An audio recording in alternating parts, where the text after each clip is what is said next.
Тибетский мастиф – грозный великан с боевым темпераментом и сдержанным характером. Именно эта порода является самой дорогой в мире. Конечно же, это не значит, что щенки этой породы являются непозволительной роскошью для многих. Просто именно за щенка этой породы выложили самую большую сумму за всю историю собаководства. Китайский мультимиллионер заплатил $1,5 миллиона за 11-месячного щенка тибетского мастифа. Тибетский мастиф даже на сегодняшний день очень редкая собака. Однако, если верить исследованиям авторитетных специалистов, порода является прародительницей всех современных собак молосского типа. Ее корни уходят в глубокую древность, и первое упоминание о ней восходит к 1121 году до нашей эры в китайской книге Шукинг. За много тысячелетий эта собака мало изменилась. Первозданный экстерьер и крепкое природное здоровье, сообразительность и способность приспосабливаться к любым, даже самым суровым климатическим условиям остались неизменными. Как ясно из названия породы, эти собаки родом из горных районов Тибета. Предками породы являются волки. И, как утверждают исследователи, примесей шакалов в крови мастифов нет. Это характерно для всех молосов. Эта группа отличается выносливостью, внушительными габаритами и мощными челюстями. Первым европейцем, увидевшим и набросавшим заметки про этих собак, был знаменитый путешественник Марко Поло в 19 веке. Путешественника поразили огромные животные размером с осла и харизмой, как у царя зверей, кротко следовавшие за жителями Тибета.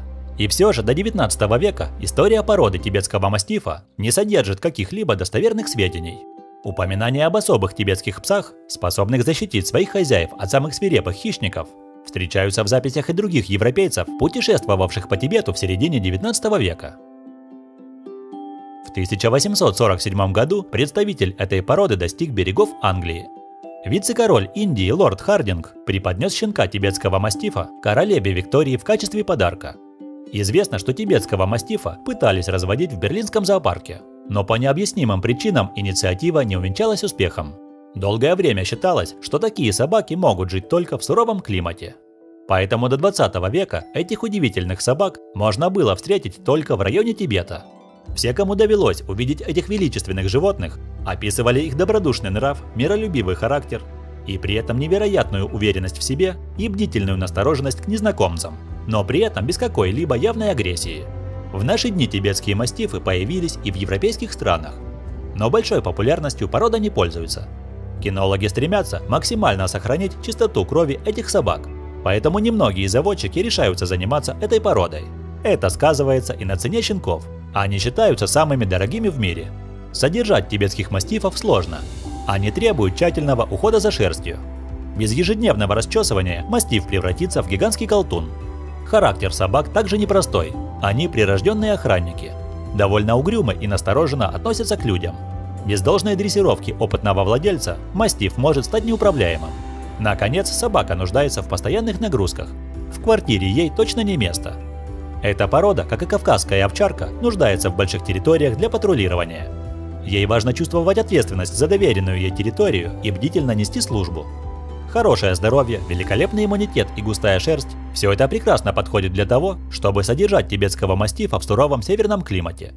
Собака, живущая на приусадебном участке, может спокойно находиться на улице даже в 30-градусный мороз. Долгие века эволюции, древность породы и то, что Тибет долгое время был закрытой территорией, качество породы сохранилось почти неизменным. А это залог хорошего здоровья тибетских мастифов. Они довольно крепкие, и взрослые мастифы практически не болеют. Тибетский мастиф нуждается в воспитании с самого раннего возраста. Щенка необходимо адаптировать к человеку и внешнему миру. Тибетский мастиф – собака территориальная. Она не только охраняет своих хозяев, но и те квадратные метры, что ей предоставлены. Участок, огород или даже какую-то часть улицы. Находясь на своей территории, тибеты выбирают самую высокую точку, которую занимают для наблюдения и несения своей сторожевой службы. У правильно воспитанных тибетов очень интересный характер, гармоничный и дружелюбный. Представленный собаке гость без каких-либо проблем будет пропущен на охраняемую собакой территорию. В отсутствии же хозяина собака никого не пропустит на свою территорию, и договориться с ней с помощью угощений точно не удастся. Это неподкупный охранник. Тибетский мастиф – это собака, которая никогда не была замечена в пустолайстве. Специалисты образно сравнивают голос тибетского мастифа с ударом медного гонга, глуховатый и басовитый. В Китае очень ценился особенный бархатистый тембр голоса тибетов, для чего их даже специально поили подогретым молоком. Тибетский мастиф редко подает голос и никогда не заливается бессмысленным лаем, чтобы напугать любого прохожего. Ведь эта собака может постоять за себя и своих близких и без этого. Кроме того, она способна самостоятельно принимать решения. Когда хозяину не грозит опасность и пришел всего лишь гость, она спокойно отойдет в сторону. Но если человек пытается проникнуть в дом с нехорошими намерениями, пес встанет на защиту. Так происходит потому, что тибетский мастиф обладает необыкновенно развитым чутьем и интеллектом. Над глазами у тибетских мастифов есть золотисто-коричневые пятна. Тибетские мудрецы говорят, что такая собака никогда не спит и как бы смотрит на мир 4 глазами. Вторая пара глаз у нее постоянно открыта. И действительно, тибеты очень чутко охраняют своих хозяев. Если пришла беда, а собака спит, этот идеальный страж мгновенно проснется и перейдет к действиям. Удивительная особенность этой породы – это особое отношение к детям. Когда в семье есть ребенок, тибетский мастиф четко осознает, что перед ним маленький несмышленыш. Все детские шалости, приставания и возня не вызовут в собаке агрессии. Многие заводчики сходятся во мнении, что приходится думать скорее о покое собаки. Маленькое чадо может трепать собаку, садиться на нее верхом, бегать за ней, лезть к животному с бурными ласками, а тибетскому мастифу останется только философски терпеть. Еще одна замечательная черта тибетского мастифа – это его величественная уравновешенность и чувство собственного достоинства. Однако такую собаку нельзя назвать флегматиком. В ней есть и чувство юмора, и живость ума, и игривость, и любопытство, и подвижность. Все эти черты характера проявляются удивительно своевременно и сообразно ситуации. Когда семья наедине с собакой, это ласковый и нежный игривый котенок, правда гигантского размера. Когда в доме малознакомые гости, это внимательный наблюдатель, который не путается под ногами, но контролирует ситуацию. А когда вам угрожает опасность, перед вами непревзойденный охранник. Если раньше собак этой породы разводили для конкретных сторожевых и охранных функций, то теперь больше ценится тибетский мастиф шоу-класса. Оцениваются его экстерьерные качества. Любители породы во всем мире стараются сохранить породу в таком виде, в каком она пришла с Тибета. Чистокровная собака выставочного уровня является самой дорогой в мире. Ежегодно проводятся монопородные выставки и чемпионаты мира. Щенок тибетского мастифа, у которого один из родителей чемпион мира, стоит от $5000 и больше. Но истинные ценители породы не жалеют средств для ее содержания.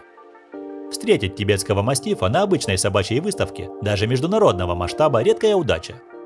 Гиганты поражают своим внешним видом и срывают заслуженные аплодисменты. И лишь владельцы знают обратную сторону медали. За несколькими минутами славы стоит долгая и упорная работа.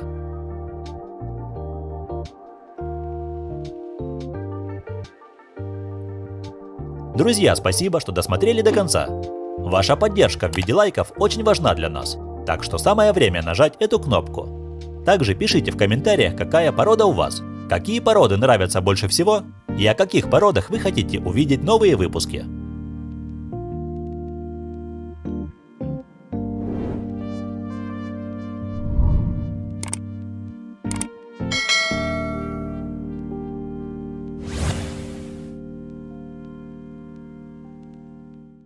Ну а на этом на сегодня все. Всем спасибо за просмотр. Если было интересно, поддержите видео лайками. Спасибо, что подписались.